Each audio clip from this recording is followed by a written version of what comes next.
20대 중반에 갑자기 찾아온 공황장애가 10년도 넘게 계속되고 있습니다. 혼자 있는 상황이 되면 갑자기 극심한 공포가 밀려와 엄마나 남편, 지인들을 급하게 불러서 안정시키곤 합니다. 아기를 갖고 싶어도 엄두가 안 납니다. 처음엔 전신 거울이 두려워 작은 손 거울을 보며 두렵고 슬프고 외로운 감정들을 인정해주며 한참 울었습니다. 마음이 편해지자 하고 싶은 것들이 떠오르고 자신감도 조금씩 올라왔습니다.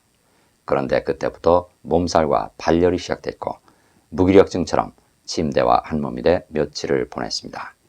그러다가 왠지 두려운 감정을 마주하고 싶다는 생각에 전신 거울 앞에서 두렵다, 사는 게 힘들다, 힘들어 죽을 것 같은데 내 옆엔 아무도 없다, 이렇게 외치자 점점 코와 이마, 귀가 빨개지고 괴물 같은 표정으로 울음도 걷잡을 수 없이 터져나왔습니다. 표정도 정신병자, 살인마처럼 변하고 엄마를 괴롭혔던 아빠에 대한 욕도 나왔습니다. 거울 명상을 마치고 앉아있는데 갑자기 아빠가 사과를 사왔습니다. 아빠가 나를 위해 뭘 사준 건 난생 처음이라 너무 어색했습니다. 이튿날 아침부터는 갑자기 지인들의 연락이 오기 시작했어요. 내 옆엔 아무도 없다고 소리친 말이 들렸나 하는 신기한 생각이 들었습니다. 네, 여러분 안녕하십니까, 김상훈입니다. 오늘 아침 가족들과 함께 식사를 하는 장면을 가만히 떠올려 보세요. 어디서 떠오릅니까? 마음속에서 떠오릅니다. 마음속에서 한 장의 흑백 사진처럼 떠오릅니다. 그 이미지 속에는 나도 들어있고 가족들도 들어있습니다. 그런데 내가 아침에 식사를 하는 그 순간에는 너무나도 생생한 현실이었는데 왜 지금 이 순간에 되돌아보면 흑백 사진처럼 떠오르는 것일까요? 내 마음이 아침 식사를 하던 때에 내 몸을 벗어나서 시간적인 거리를 두고 되돌아보기 때문이죠. 내일 아침에 가족들과 함께 식사를 하면은 그 장면은 어디서 떠오르겠습니까? 역시 내 마음속에서 떠오르죠. 내 마음속에 이미지로 떠오릅니다. 그 이미지 속에는 나도 들어있고 내 가족들도 들어있습니다. 만일 지금 내 생각대로 내일 아침 가족들과 함께 식사를 한다면 너무나도 생생한 현실일 텐데 왜 지금 이 시점에서 내일 아침 식사하는 장면을 떠올리면 흑백 사진처럼 이미지로 떠오르는 것일까요? 내 마음이 미래의 나, 내일 아침 식사하는 그 나로부터 벗어나서 시간적인 거리를 두고 바라보기 때문입니다. 여러분께서는 아마 지금 유튜브를 시청하고 계실 텐데요. 여러분이 지금 유튜브를 시청하고 있는 그 장면은 너무나도 생생한 현실이죠. 여러분의 마음이 바로 여러분의 몸속에 들어있다고 믿기 때문입니다. 내 마음이 내 몸속에 들어있다라고 믿게 되면 내 마음속에서 일하는 생각이 두뇌에서 돌아가고 두뇌에서 돌아가는 생각이 꾸며내는 현실을 육안을 통해서 바라보게 됩니다. 그것이 진실이라고 착각을 하게 되죠. 나와 사물이 분리되어 있고 나와 세상도 서로 분리되어 있습니다. 그렇다면 지금 이 순간의 나와 지금 이 순간 내가 속한 3차원 공간 전체를 객관적으로 바라보면 어떻게 될까요? 그것이 바로 거울 명상이죠. 거울 속에 비춰진 나, 거울 속에 비춰진 3차원 공간을 거울을 통해서 객관적으로 바라보면 어떻게 보입니까? 거울 속에는 아무것도 없습니다. 하지만 거울 속에는 내 모습이 비춰지죠. 또 3차원 공간, 그러니까 방 안의 사물들도 거울 속에 비춰집니다. 거울 속에 비춰지는 것은 실제가 아니라 바로 빛의 움직임입니다.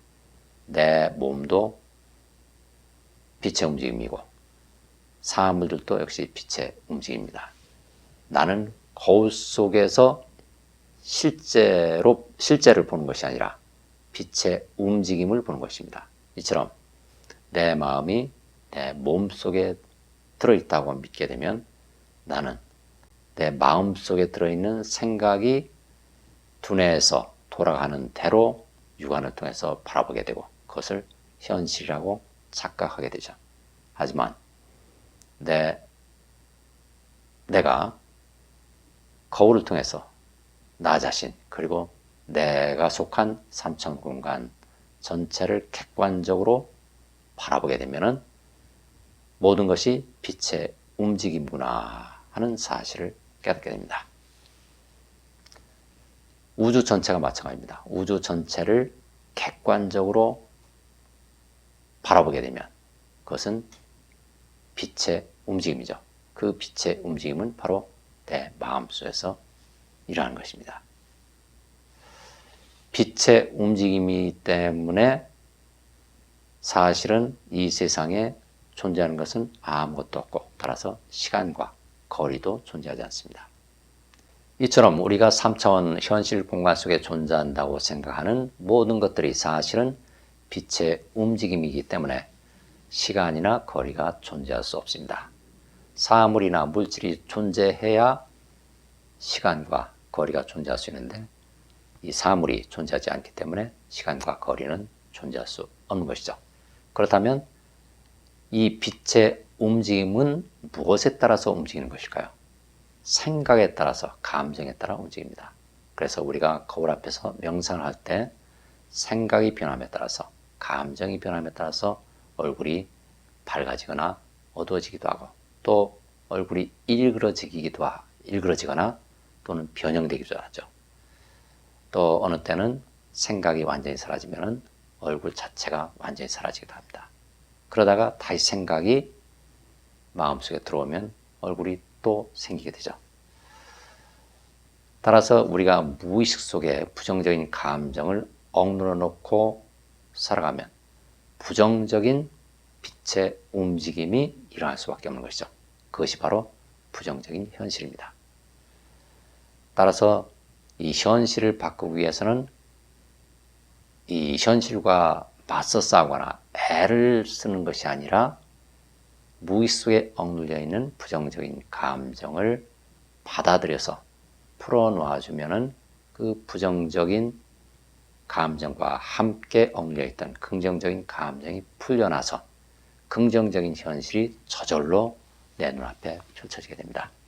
이 여성의 경우에는 아버지에 대한 미움의 감정을 거울 명상을 통해서 풀어놓게 되니까 바로 아버지가 이 사과를 사서 찾아왔죠. 과거에 단 한 번도 그 여성을 위해서 무언가를 사준 적이 없는 그 아버지가 미움의 감정을 털어놓자마자 사과를 사서 찾아온 것이죠. 그리고 내 옆에는 아무도 없다라는 그 두려움의 감정을 거울 앞에서 털어내니까 평소에 연락을 안 하던 사람들이 꼬리를 물고 연락을 하게 된 것이죠. 이처럼 현실을 창조하는 가장 쉽고 빠른 길은 현실과 맞서 싸우거나 노력을 무리하게 하거나 이런 것이 아니라 바로 내가 억눌러놓고 있는 이 부정적인 감정들을 받아들이는 것입니다. 받아들이면은 그 부정적인 감정들이 풀려나서 사라지고 함께 억눌려 있던 긍정적인 감정들이 올라와서 이 긍정적인 현실이 저절로 창조되는 것입니다. 모든 것은 생각과 감정이 꾸며내는 이 빛의 움직임이기 때문에 이 생각과 감정을 고스란히 거울처럼 반영해 줍니다. 오늘 말씀은 여기까지 드리겠습니다. 감사합니다.